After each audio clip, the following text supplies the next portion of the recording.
So are we seeing more optimism about the transportation sector, especially when it comes to tourism in the region?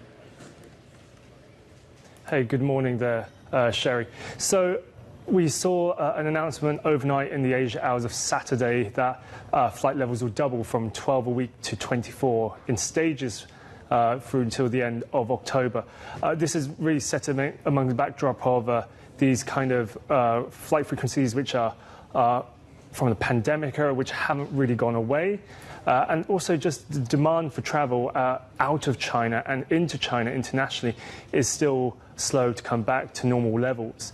And so these frequencies, a doubling is a boost for many. However, you have to put it in context of what it was before the pandemic. It was 340 per week in each direction. And so we're still at only 7 or 8% of pre-pandemic capacity. So this is still really way down on where we are.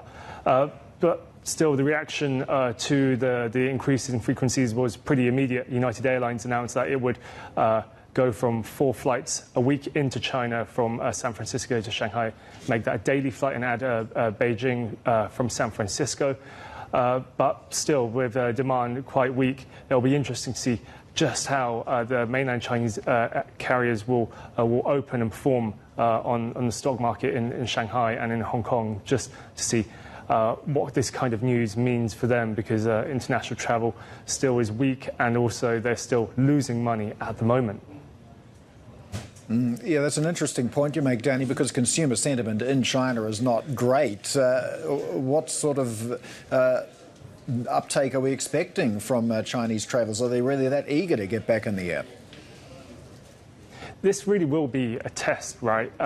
Demand, when you were previously at 340 flights per week in each direction, there would have still been quite a lot of demand, and we have seen a spillover effect of all of that demand go to cities like Hong Kong, Tokyo, and Seoul, because of still that sheer demand to travel between the two biggest aviation markets. But it really will be a test to see how much these Chinese airlines and also the US airlines will benefit from this increase, and what they will do to particularly airfares. They're still really, really high between the trans-Pacific markets, not just between non-stop routes and also one-stop routes. It'll be interesting to see what happens next.